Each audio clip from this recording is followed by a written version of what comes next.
오늘 그 찬송과 본방 찬양했던 96장 민로아 목사님, 미국 목사님이에요. 밀러 목사님이에요. 밀러 목사님인데 우리나라 이름을 써서 민로아라고 적고요.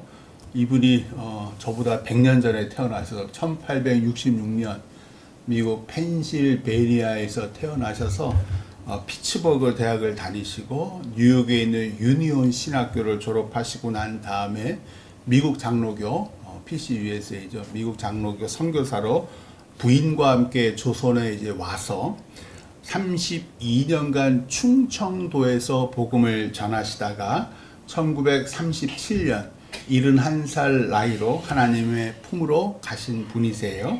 아내와 두 아이가 서울 양화진 묘역에 묻혀 있음에도 이 민 목사님은 내가 죽게 되면 내가 제일 사랑하는 청주에 묻어달라고 유언을 하셨고, 이 유언대로 청주에 지금도 안장되어 계셔요. 그의 묘비에 이런 글을 새겨달라고 했어요. 주 예수는 길이요 진리요 생명이라.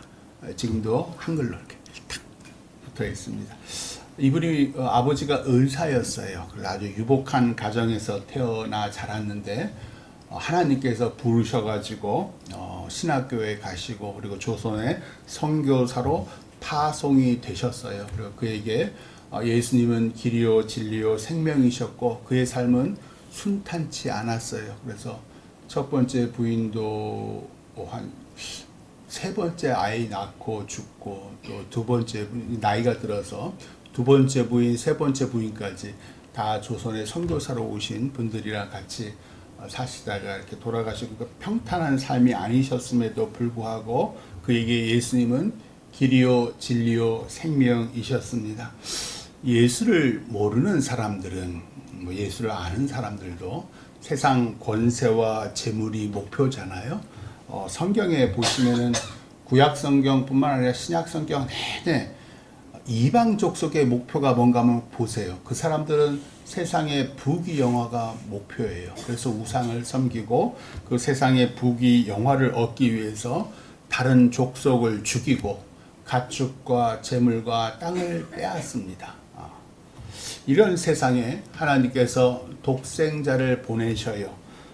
어떤 삶이 인간다운 삶인지, 어떤 삶이 행복하고 가치 있는 삶인지 알려주시려고 당신의 독생자를 이 땅에 보내세요. 그래서 요한복음 14장 6절에 예수님께서 친히 세상 사람들에게 알려주고 싶은 말씀을 하시는데 한번 읽어봐요. 요한복음, 오늘 말씀 요한복음 14장 6절 잘 아시는 말씀이에요. 요한복음 14장 6절 말씀 172쪽에 있네요. 우리 민로아 목사님의 묘비에도 새겨진 글귀입니다. 같이 요한복음 14장 6절 함께 읽겠습니다. 예수께서 이르시되 내가 곧 길이요 진리요 생명이니 나로 말미암지 않고는 아버지께로 올 자가 없느니라. 아멘. 우리 한 번 더 읽어봐요. 이거 좋은 말씀이니까 시작. 예수께서 이르시되 내가 곧 길이요 진리요 생명이니 나로 말미암지 않고는 아버지께로 올 자가 없느니라. 아멘. 예수님께서는 당신이 우리 인간이 가야 할 길, 삶이다. 그리고 추구하고 간직해야 될 진리다. 그리고 영원한 생명이다. 라고 딱 자기 자신이 선포를 하셔요. 그리고 예수님으로 말미암아 우리가 아버지께로 갈 수 있다. 우리는 알아요. 예수님의 피로써, 예수님의 죽음으로써 우리가 하나님 아버지께로 갈 수 있다라고 알려주셔요. 그래서 오늘 말씀에서 세례 요한이, 오늘 말씀 1장 29절 한번 다시 돌아와 보세요. 오늘 말씀 요한복음 1장 29절 세례 요한이, 이 요한복음을 쓴 사람은 사도 요한이고 다르죠. 예수님의 12제자였던 사도 요한이고, 이 지금 29절은 세례 요한이에요. 세례 요한이 예수님에 대해서 뭐라고, 어떤 분이라고 얘기했는지가 29절에 나와요. 같이 읽어요. 시작. 이튿날 요한이 예수께서 자기에게 나오심을 보고 이르되 보라 세상 죄를 지고 가는 하나님의 어린 양이로다. 아멘. 구약시대 그 이스라엘 백성들은 자기들의 죄를 지으면 흠없는 어린 양을 자기 집에서 갖고 오든지 아니면은 예루살렘 성전이 있는 그 근처에서 돈으로 흠없는 어린 양을 사고 난 다음에 자신의 죄를 그 양에게 다 전가를 해요. 모두 다 전가를 해요. 그러면 제사장이 그 양을 죽여서 피를 제단에 뿌리고 그다음에 그 양, 그 제물이죠. 제물을 불태워서 하나님께 바침으로써 그 백성의 죄가 깨끗이 씻겨졌다라는 게 우리가 잘 알고 있는 번제, 속건제, 속죄, 제물이에요. 예수님께서 세상 모든 사람의 죄를 지시고 하나님께 제물로 바쳐진 흠없는 어린 양입니다. 예수님이 내 죄를 대신 지심으로 내가 거룩한 아버지의 나라로 들어갈 수 있습니다. 그 나라는 죄인이 결코 들어갈 수 없는 나라인데 심판의 날 죄로 가득한 우리가 하나님 앞에 설 때에 보호자 우편에 계신 예수님께서 아버지에게 이렇게 말씀하세요. 제 피로 인친, 제 피로 사함받은 당신의 아들과 딸입니다. 라고 얘기를 하심으로 우리가 하나님의 나라, 그 거룩한 나라에 들어갈 수 있게 됩니다. 오늘 말씀은요, 세례 요한이 제자들에게 예수님이 어떤 분인지를 알려주시는 내용이에요. 세례 요한은 먼저 예수님이 아까 우리 29절에 읽은 대로 세상 죄를 지고 가는 하나님의 어린 양이다라고 첫 번째로 알려줘요. 그가 죽음으로 죄인들이 하나님의 나라에 들어갈 수 있다. 아마 이때 세례 요한의 제자들은 이 말이 무슨 말인지를 몰랐을 거예요. 그래서 암시를 해요. 그리고 난 다음에 오늘 말씀 30절, 31절 같이 한번 읽어봐요. 30절, 31절 같이 읽어요. 시작. 내가 전에 말하기를 내 뒤에 오는 사람이 있는데 나보다 앞선 것은 그가 나보다 먼저 계심이라 한 것이 이 사람을 가리킴이라. 나도 그를 알지 못하였으나 내가 와서 물로 세례를 베푸는 것은 그를 이스라엘에 나타내려 함이라 하니라. 아멘.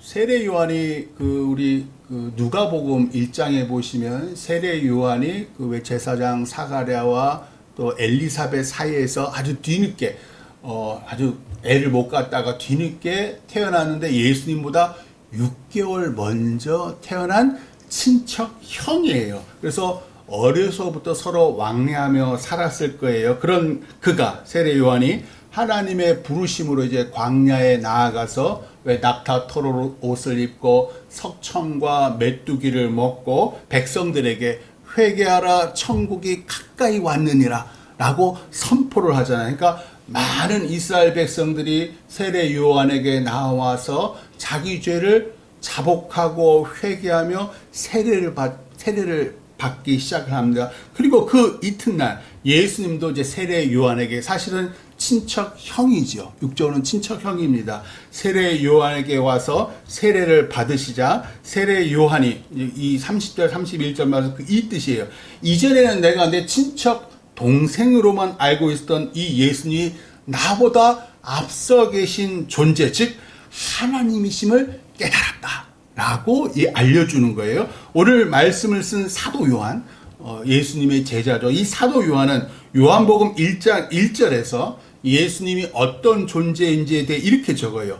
태초에 말씀이 계시니라. 이 말씀이 하나님과 함께 계셨으니 이 말씀은 곧 하나님이시니라 라고 쓰세요. 즉 친척 동생인 예수님이 사실은 아버지와 함께, 하나님 아버지와 함께 말씀으로 세상을 창조하신 하나님이라는 사실을 세례 요한이 이제 깨달았다라고 사도 요한이 적은 거예요. 그게 요한복음 말씀이에요. 자신을 따르는 제자들에게, 그러니까 예수님에 대해서 뭐라 하냐면, 첫째, 세상 죄를 지고 가는 하나님의 어린 양이라고 알려줬고요. 두 번째, 말씀으로 온 우주를 창조하신 나보다 훨씬 앞서 계신 분이라고 두 번째로 알려줬어요. 그러면 예수님에게 세례를 주면서 어떻게 이 사실을 알게 되었을까가 32절로 34절에 나와요.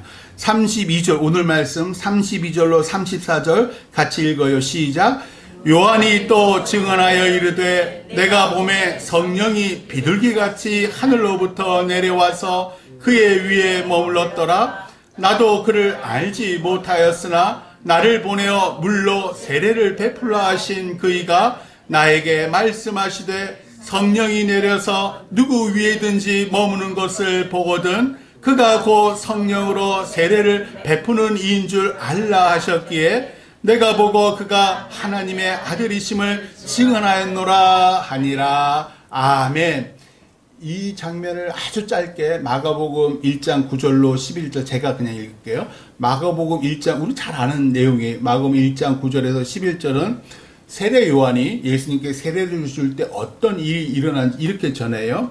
그때에 예수께서 갈릴리 나사렛으로부터 와서 요단강에서 요한에게 세례를 받으시고 곧 물에서 올라오실새 하늘이 갈라짐과 성령이 비둘기같이 자기에게 내려오심을 보시더니 하늘로부터 소리가 나기를 너는 내 사랑하는 아들이라 내가 너를 기뻐하노라 하시니라. 이게 우리가 잘 아는 예수님께서 성령이 물세례를 받을 때 성령이 어떻게 임했는지, 그러니까 하나님의 소리로 너는 내 사랑하는 아들이야 내가 너를 기뻐하노라, 우리가 잘 아는 내용이에요. 그러니까 6개월 뒤에 태어난 내 친척 동생인 줄만 알고 있었던 이 예수가 자신이 물세례를 베풀자 하늘이 갈라지더니 성령이 비둘기같이 내 친척 동생에게 임한 거예요. 그리고 난 다음에 하늘로부터 너는 내 사랑하는 아들이라 내가 너를 기뻐하노라 라는 소리를 세례 요한도 들은 거예요. 그러면서 그제야 세례 요한이 친척 동생으로 알고 있던 이 예수가 하나님의 아들이었구나 라는 것을 깨닫습니다. 그래서 제자들에게 알려주는 거예요. 첫째, 뭐라고 알려줬다고? 예수님은 세상죄를 지고 가는 하나님의 어린 양이라는 걸 알려줬고요. 두 번째, 말씀으로 온 우주를 창조하신 나보다 앞서 계신 하나님이라는 걸 알려줬고요. 세 번째, 물이 아니라 성령으로 세례를 베푸시는 하나님의 아들이시다라는 이 세 가지를 제자들에게 알려줬어요. 왜 예수님은 물로 세례를 베풀지 않고 성령으로 세례를 베푸시는 분일까요? 성령으로 세례를 받으면 사람이 변하기 때문입니다. 물로 세례를 받아도 사람이 변하지만 성령으로 세례를 받으면 사람이 뒤집어집니다. 왜냐하면 하나님이 임하시기 때문이에요. 돌처럼 딱딱하던 사람도 성령이 임하면 눈물이 흐르고 기쁨이 샘솟습니다. 죄악과 불순종과 고집으로 가득했던 사람도 성령이 임하면 사랑과 은혜와 순종으로 가득해져요. 산헤드린 공회의 공회원이었고 나이가 60이 넘었던 니고데모가 밤에 몰래 예수님께 찾아왔을 때 예수님께서 성령 세례에 대해서 말씀하세요. 뭐라고 그런지 요한복음, 오늘 말씀 뒤에 요한복음 3장 3절에서 5절까지의 말씀. 나이가 60이 넘어도 성령에 대해서 몰라요. 그래서 이 니고데모에게 예수님께서 성령이 뭔지, 성령 세례가 뭔지에 대해서 알려주세요. 3장 3절에서 5절까지의 말씀 같이 읽겠습니다. 예수께서 대답하여 이르시되 진실로 진실로 내게 이르노니 사람이 거듭나지 아니하면 하나님의 나라를 볼 수 없느니라. 니고데모가 이르되 사람이 늙으면 어떻게 날 수 있사옵나이까? 두 번째 모태에 들어갔다가 날 수 있사옵나이까? 예수께서 대답하시되 진실로 진실로 내게 이르노니 사람이 물과 성령으로 나지 아니하면 하나님의 나라에 들어갈 수 없느니라. 아멘. 계속 난다 태어난다는 뜻이에요. 예수님께 사람이 물과 성령으로 태어나지 아니하면 하나님의 나라에 들어갈 수 없느니라. 그래서 니고데모가 아이고 내가 이렇게 늙었는데 어떻게 어머니 모태에 들어갔다 다시 태어납니까? 라고 얘기하는데 예수님께서 그 뜻이 아니라 물과 성령으로 네가 다시 태어나야 된다. 그래야지 하나님 나라에 들어갈 수 있다라고 말씀을 합니다. 하나님의 나라는 잘 아시잖아요. 죄는 못 들어갑니다. 하나님의 어린 양 예수의 보혈로 인쳐진 사람만이 들어갈 수 있어요. 예수님의 보혈로 인쳐진 사람은 누군가? 성령 세례를 받은 사람이에요. 성령 세례를 받은 사람은 도대체 뭐가 다른데요? 성령으로 거듭난 사람입니다. 십자가를 바라보면요, 내 죄로 피 흘리신 그 예수님이 보여요. 그거 그냥 보여주지 않습니다. 성령으로 거듭나야 그게 보여요. 하나님의 아들 태초의 말씀으로 우주 만물을 창조하신 그 거룩하신 하나님이 내 죄와 세상 사람들의 죄를 대신 지시고 저주받은 몸으로 죄가 돼서 죽었다라는 것을 성령 세례 받은 사람은 그게 보여집니다. 왜 예수님께서 죽어야 되는가요? 죄의 모든 죄를 다 지셨으니까. 죄의 삭은 뭐예요? 사망이니까. 반드시 죽어서 3일 동안 지옥 권세에 계셨어요. 우리 사도신경에 없지만 원래 있는 말이에요. 근데 우리나라 사도신경에 싹 뺐어요. 사도 바울이 고린도후서 5장 21절에서 이 사실을 이렇게 말해요. 하나님이 죄를 알지도 못하신 이를 우리를 대신하여 죄로 삼으신 것은 우리로 하여금 그 안에서 하나님의 의가 되게 하려 하심이라. 하나님이 죄를 알지도 못하신 이를 우리를 대신하여 죄로 삼으신 것은 우리로 하여금 그 안에서 하나님의 의가 되게 하려 하심이라. 우리는 죽는 그날까지 의롭지 않습니다. 우리는 핑계대요. 우리는 끊임없이 변명합니다. 우리는 자기의 죄, 내가 한번 서원했던 것을 다시 못 지킬 수 있잖아요. 근데 거기에 대해서 끊임없이 변명합니다. 아닙니다. 오늘 장로님 기도해 주신 대로 우리가 허물이 많아서 그냥 그거 불순종한 죄에 대해서 고백하면 돼요. 근데 끊임없이 우리는 변명하고 핑계를 대요. 이게 왜 그렇습니까? 철저한 죄인이라서. 우리는 죽는 그날까지 철저한 죄인이에요. 저는요, 성령 세례 받으면 제가 의롭게 될 줄 착각했어요. 아니더라고요. 죄는 끊임없이 제 발목을 붙잡아요. 죄악이 저를 압도하고요, 죄의 종으로 질질 끌려다닙니다.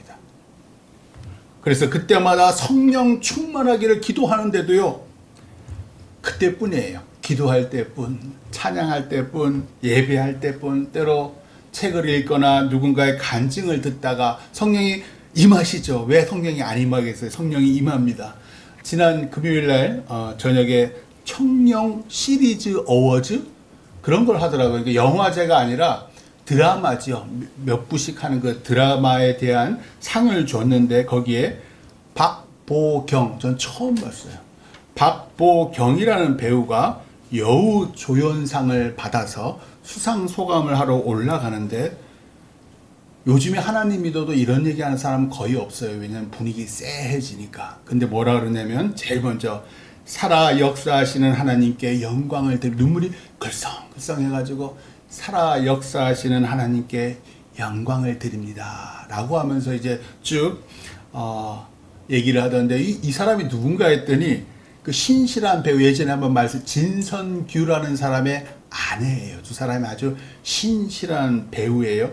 아주 가난하고 무명일 때 서로 하나님 안에서 결혼하고 지금까지 쭉 아들과 딸 낳고 10여 년 결혼 생활을 하고 있는데, 그 남편과 결혼해서 이 10여 년 애들 낳고 키우느라고 10년을 넘게 경력 단절을 한 거예요. 아예 배우의 경력이 없어요. 그래서 뭐라 그러냐면, 별 볼 일 없는 프로필인데도 자기를 캐스팅해 주신 감독님께 감사하다고 그 뒤에 쭉 수상소감을 이어가고 말하는데, 그 남편이 펑펑 웁니다. 막 남편은 펑펑 울고 저도 막 눈물이 글썽글썽 고이더라고요. 그 마음이 느껴지니까. 10여 년 이상 전혀 배우를 하지 않았는데 그 사람을 뽑아준 참 그 감독도 대단하고, 그 감독 뒤에 누가 있습니까? 하나님이 계시죠. 하나님이 그 감독의 마음을 움직이신 거예요. 10여 년이나 그냥 주부죠. 그냥 주부인데도 불구하고 들어 쓰시게 하고 그러면서 참 하나님은 역전케 하시는 대역전의 하나님. 세상은요, 우리 다 알고 있어요. 어떻게 하면 성공해요? 좋은 집안에서 태어나거나 아니면 아주 뛰어난 두뇌를 갖고 있거나 아니면 아까 이 박보경 배우와 반대대로 좋은 경력들 대상 받고 최우수상 받고 다 경력들이 대단한 분들이에요. 사실 여우 조연상 별거 아니에요. 그럼에도 불구하고 그분이 살아 역사하시는 하나님께 감사다. 그게 너무 하나님께서 왜 수상소감 다 들어봤겠죠. 근데 그 중에 가장 하나님이 귀 기울이시는 그 수상소감은 바로 박보경이라는 그 여우 조연상을 받은 배우였어요. 저들이 대상을 받고 최우상을 받아도 하나님과 전혀 관계가 없어요. 왜? 그들은 좋은 뛰어난 능력을 가지고 있고 아마 많은 재산도 가지고 있고 아름다운 또 외모를 가지고 있을 수도 있고요. 그런 사람들이 세상에서 성공한다는 거 사람들이 다 알아요. 그 성공이 나와 무슨 상관이 있느냐. 그런데 예수님께서 이런 세상에 처녀, 오늘날로 하면 손가락질이 강할 거예요. 미혼모죠, 미혼모. 처녀 마리아의 아들로 태어나셔서 나사렛이라는 그 시골에서 목수 요셉의 아들로 밑에 동생들도 주렁주렁 찢어지게 가난한 집안에서 태어나 자라십니다. 정말 별 볼 일 없죠. 나사렛에서 무슨 선한 것이 있겠습니까? 친척형인 세례 요한도 그런 예수가 하나님의 아들이라고는 꿈에도 생각하지 않았어요. 그러나 요단강에서 세례 받으실 때 성령이 비둘기같이 임하시고 이는 내 사랑하는 아들이라 내가 그를 기뻐하노라 라는 것을 친척형 세례 요한이 들은 거예요. 예수님이 하늘 권세로 그래서 그러고 난 다음에 예수님이 그 하늘 권세로 그러면 유대 사회와 온 세상을 지배했다 라고 복음서는 증거하지 않아요. 더욱더 낮아지셔서 제자들의 발을 씻기시고 그 세상에서 별 볼 일 없는 12제자를 제자로 삼으십니다. 아니 그런 형편없는 사람 가지고 세상을 어떻게 바꾸시겠다고. 유대 사회의 지배계층은 그런 예수를 시기하고 질투하고 죽이려고 해요. 그러면 예수님께서 그런 존재를 싹 쓸어버려. 우리 그런 거 길거리 나가시는 분들 그런 얘기 많이 하잖아요. 다 없애버려야 된다고. 되려 예수님은 그들의 죄를 안으시고 십자가에서 죽습니다. 저들이 몰라서 그런 거라 용서해 주십사. 그런 예수를 환영하는 이 땅의 사람들은 가난한 자, 병든 자, 소외된 자, 고아와 과부, 어디 기댈 데도 없는 사람들이 예수님을 환영합니다. 세상의 상식과 하나님의 생각은 다릅니다. 야고보서 2장 5절에서 예수님의 친동생 야고보가 이렇게 말해요. 내 사랑하는 형제들아 들을지어다. 하나님이 세상에서 가난한 자를 택하사 믿음에 부유하게 하시고 또 자기를 사랑하는 자들에게 약속하신 나라를 상속으로 받게 하지 아니하였느냐. 제가 아주 자주 종종 말씀드린 고린도전서 1장 26절로 29절 제가 또 한 번 읽을게요. 형제들아 너희를 부르심을 보라. 육체를 따라 지혜로운 자가 많지 아니하며 있기는 있어요. 근데 많지 않아요. 능한 자가 많지 아니하며 문벌 좋은 자가 많지 아니하도다. 그러나 하나님께서 세상에 미련한 것들을 택하사 지혜 있는 자들을 부끄럽게 하려 하시고 세상에 약한 것들을 택하사 강한 것들을 부끄럽게 하려 하시며 하나님께서 세상에 천한 것들과 멸시받는 것들과 없는 것들을 택하사 있는 것들을 폐하려 하시나니 이는 아무 육체도 하나님 앞에서 자랑하지 못하게 하려 하심이라. 얼마나 세상 많은 사람들이 자랑하려고, 세상 사람을 자랑하려고, 우리도 늘 기도하는 게, 자녀를 위해 기도하는 게 자랑거리 되게 하려고. 아무것도 하나님 앞에서 자랑하지 못하게 하려 하심이라. 그래서 내가 너희를 불렀노라. 아멘. 그리고 우리에게 그렇게 거기서 끝나는 게 아니에요. 그리고 이렇게 축복하세요. 요거는 읽어보셔야 돼요. 고린도전서 1장 30절 31절. 고린도전서 1장 30절 31절. 신약성경 264쪽 고린도전서 1장 30절 31절 같이 읽겠습니다. 시작.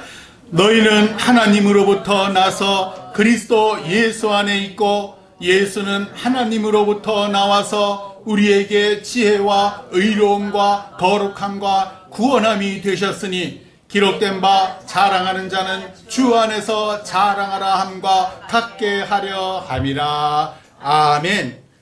박보경 배우, 아까 그 배우, 살아 역사하시는 하나님께 모든 영광을 드립니다. 나의 나됨은 다 하나님 은혜입니다 라는 고백이에요. 분위기 쎄하지요. 그러나 담대하게 증거합니다. 나의 나됨은, 지금 내가 이 자리에 서서 수상소감할 수 있게 하심은 하나님의 온전한 은혜입니다. 부끄러움이 없습니다.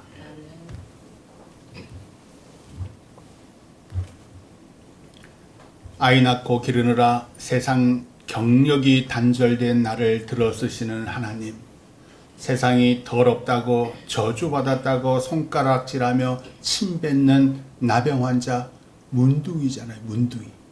그 문둥이들과 혈루증 여인과 창녀와 귀신 들린 사람을 사랑하시는 예수님. 다 우리가 이 시대에, 아니 지금도 그렇잖아요. 조금이라도 뭐 쿨룩쿨룩 하는 사람이 있으면 다 등 돌리잖아요. 우리 코로나 때 그랬잖아요. 근데 그 사람을, 육신으로 계셨던 하나님의 아들 예수님은 이제 육신으로 더 이상 세상에 계시지 않습니다. 부활 승천하셨잖아요. 대신 우리를 보호하시고 은혜 주시는 보혜사 성령을 우리들에게 보내셨습니다. 성령이 우리에게 임하면 우리가 십자가 예수님을 봅니다. 약한 자, 없는 자, 추한 자를 거듭나게 하사 세상 강한 자, 있는 자, 스스로 의로운 자를 부끄럽게 하시는 십자가 능력을 봅니다. 우리가 왜 변명하고 핑계하는 줄 아십니까? 끊임없이 자기의 의로움을 보호하는 거예요. 철저한 죄인입니다. 우리가 자랑할 건 십자가뿐입니다. 그때 내가 십자가만을 바라볼 때 상한 내 영혼이 치유돼요. 죄 많은 내 영혼이 용서를 받습니다. 용서는요, 사랑으로부터 받는 게 아니에요. 하나님으로부터, 십자가 예수님으로부터 받는 게 진정한 용서예요. 그것만이 우리를 하나님의 나라, 아버지의 나라로 들어가게 하는 거예요. 사람들에게 인정받고 칭찬받는 거, 용서받는 거 아무 필요 없어요. 왜 그걸 가지고 끊임없이 한평생을, 십자가만이 나를 용서하시고 나를 구원하셔요. 팀 켈러 목사님이 부활을 입다라는 책에서 이렇게 말씀하세요. 십자가에서 하나님은 죄로 인한 죽음의 저주를 바꾸어 우리의 복이 되게 하셨습니다. 예수님이 하늘에서 땅으로 오셨기에 우리는 땅에서 하늘로 갈 수 있습니다. 부유하신 그분이 가난해졌기에 우리는 그분의 가난을 통해서 부유해질 수 있습니다. 그분이 죄가 되셨기에 우리는 죄가 되신 그분을 통해 그분 안에서 하나님의 의가 될 수 있습니다. 그분께 저주가 임했기에 우리에게 복이 임합니다. 이것이 복음입니다. 예수님은 당신이 길이요 진리요 생명이라고 선포하셨어요. 재물과 권세와 영광과 인기가 인간의 길과 진리와 생명이 아니라 예수님이 길이요 진리요 생명이라고 선포하셨어요. 겉에서 보면요, 잘 먹고 잘 사니까 우리가 행복해 보여요. 그런데 그 실제로 가까이 들여다보면요, 공허하고 우울하고 썩어 문드러진 잘 먹고 잘 사는 사람들이 얼마나 많은지요. 너무 돈이 많아서, 너무 권세가 대단해서, 너무 자녀에게 물려줄 게 많아서 그 자녀가 아무것도 안 합니다.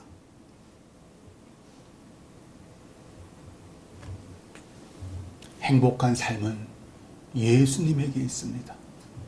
가난하든 부하든 약하든 강하든 아프든 건강하든 하나님으로 충만할 때 우리가 행복합니다.